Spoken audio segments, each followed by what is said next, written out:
আসসালামু আলাইকুম। মাঝে একটু বিরতি দিয়ে আবার দর্শকের কথা নিয়ে আপনাদের সামনে হাজির হলাম। আজ আমরা যে কন্টেন্টের উপর দর্শকদের কমেন্টস নিয়ে আলোচনা করব সেটা দুদিন আগে আমি আপ করেছিলাম। আপনাদের নিশ্চয়ই মনে আছে যে একজন আপনার সুবিজির একজন নারী তিনি বলেছিলেন যে তিনি জামাতকে ভোট দিতে চান এবং ওনাকে বলা হয়েছিল আপনি যে পোশাক পরেছেন এরকম পোশাক তো জামাত ক্ষমতায় আসলে আপনি পরতে পারবেন না। সে বলেছিল পরবো না, তবুও দেশটা ঠিক হোক। নিশ্চয়ই আপনাদের মনে আছে।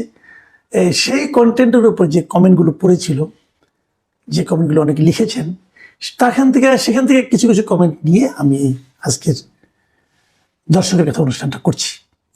আমি প্রথম যে কমেন্টটা পড়বো, ইনি লিখেছেন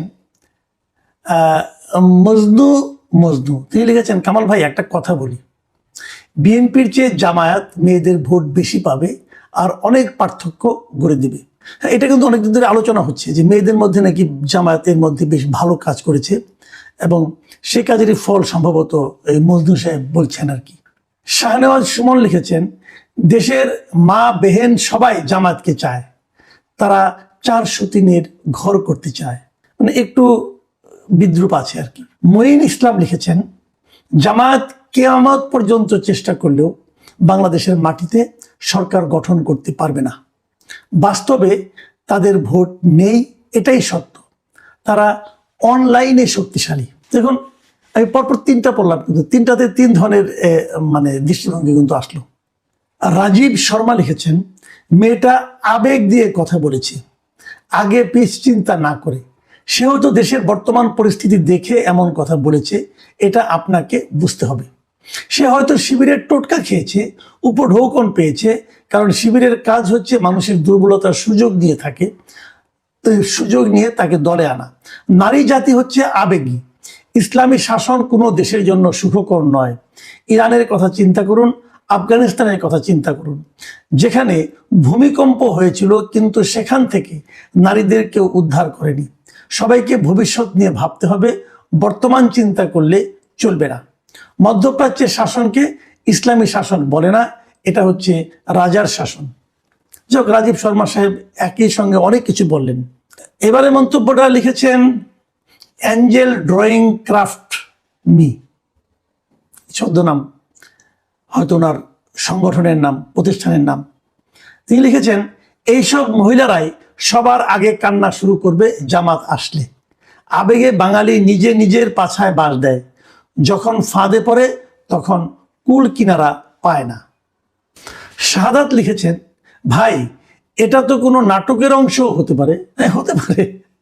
দেখেন, একটা ঘটনার কত রকম ব্যাখ্যা কিন্তু আমরা পাচ্ছি, তাই না? উত্তম মণ্ডল লিখেছেন, স্যার উনি হয়তো বুঝতেই পারছে না যে এই 18 মাস দেশ জামাতই চালাচ্ছে, আর দেশের এই অবস্থার জন্য একমাত্র জামাতই দায়ী। নাজনীন আক্তার লিখেছেন, আমি তো জামাতকে ভোট দিব। আমি হিজাব পরি না, রবীন্দ্রসঙ্গীত পছন্দ, কিন্তু অনলি জামাত দেশকে আগিয়ে নিবে। কে কে জামান লিখেছেন, এইসব মেয়েরা হচ্ছে যৌনকর্মী, এরা হচ্ছে রাতের খাবার, এদের মতো ফালতু মেয়েদের কথা কে শুনে। দেখেন, আমি এখন একটু কথা বলি এই মন্তব্যগুলি নিয়ে। এক একজন এক এক ধরনের কথা বলছেন, এবং এই জামান সাহেব যে মন্তব্যটা করেছেন এটা আমার কাছে সবচেয়ে আপনার আপত্তিকর মন্তব্য মনে হয়েছে। দেখেন, আপনি যখন বললেন রাতের খাবার, এটা একদম সুইপিং কমেন্ট হয়ে গেল না? আপনি কি জানেন ওনার সম্পর্কে? আপনি জানেন না, নাও তো হতে পারে। আবার উল্টো দিকে ধরি, যদি বলেন রাতের খাবার, খাবারটা খায় কে? পুরুষরা কোনো না কোনো পুরুষই তো খায়, আপনার আমার মতো কেউ না কোনো পুরুষই তো খায়। তাহলে এটা কি খাবারের দোষ নাকি যে খায় তার দোষ? এই যে এভাবে কমেন্ট করা ঠিক না। তারও যে বড় কথা, ধরে নিলাম আপনার কথাই ঠিক, কিন্তু তাও তো ওনার ভোট আর আপনার ভোট একই ভোট।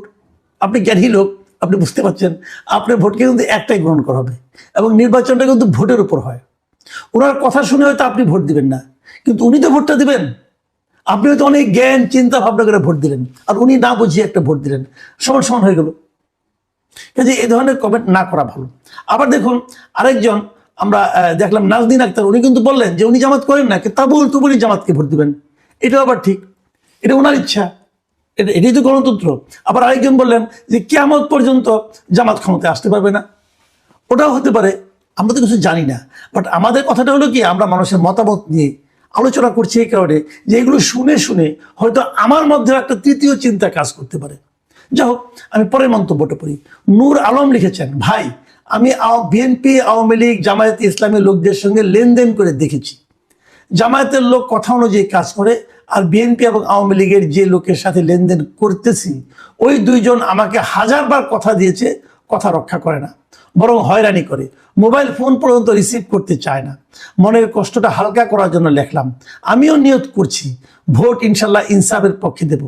আপনাদের যদি কারো কাছে তথ্য থাকে তৃণমূল পর্যায়ের জামাতের নেতার লেনদেন খারাপ আছে, আমাকে কমেন্টের মাধ্যমে জানাবেন।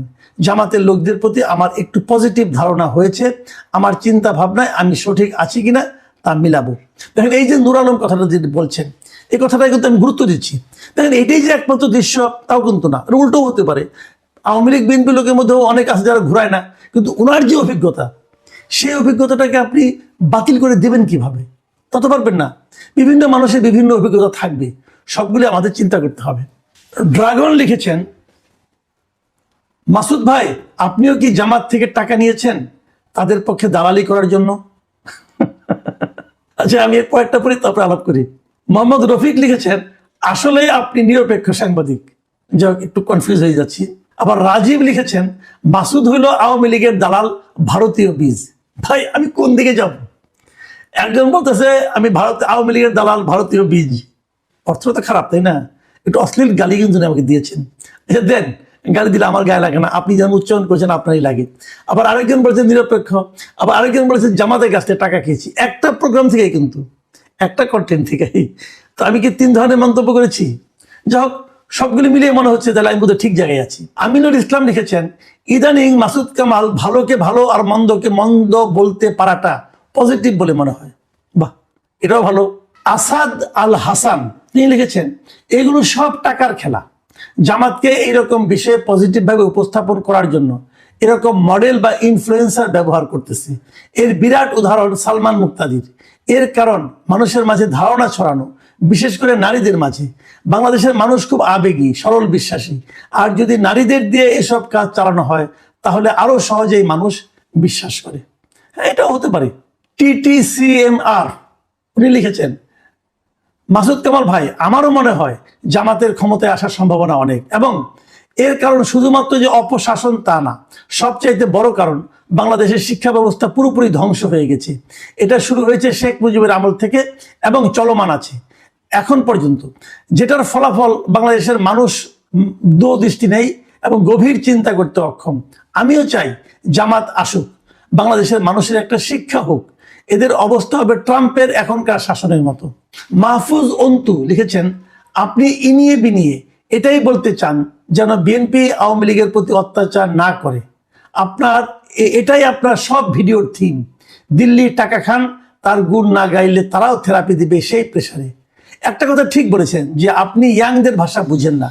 এর কারণ তারা শুধুমাত্র এই কারণে জামাতকে ভোট দিবে যে জামাত আওয়ামী লীগের প্রতি অন্যায় করে না।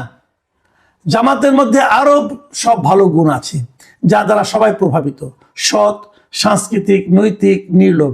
কিন্তু আপনি ছাত্র দলকে সিডিউস করতে চান যেন তারা আওয়ামী লীগকে বুকে আগলে রাখে জামাতকে থামাতে। এই হচ্ছে আপনার থিম। যাই হোক, আমার থিম নিয়ে আপনি বেশ গবেষণা করেছেন, আপনাকে অনেক ধন্যবাদ ভাই। মোহাম্মদ মাসুম লিখেছেন, স্যার এরকম নিরপেক্ষ আলোচনা সবসময় করার চেষ্টা করবেন, যদি কোনো সময় বাধা আসে ওপেন করে দিবেন সেটা। হ্যাঁ, আমি এই মাসুম সাহেবের এই বক্তব্যটা খুব পছন্দ করলাম। আমি আপনাকে বলি, বাধা আসলে আমি অবশ্যই ওপেন করে দেব, এবং আমি যেটা বুঝি ভাই আমি সেটাই বলি। এটা যদি নিরপেক্ষ হয়, নিরপেক্ষ না হলে নাই, কিছু করার তো নাই, তাই না? আপনার মন্তব্যের জন্য অনেক ধন্যবাদ।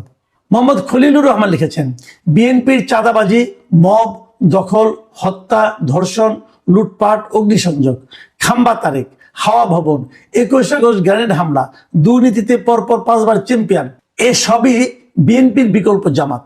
অন্যদিকে আওয়ামী লীগ নেই, তারপরও চাই রক্কাটা পার্টি শিবির, 71-এর গণহত্যাকারী, 2.5 লক্ষ মা বোনের ইজ্জত লুণ্ঠনকারী, 24-এর মেটিকুলাস ডিজাইনের জনক জামাত রাষ্ট্র ক্ষমতায় না আসুক।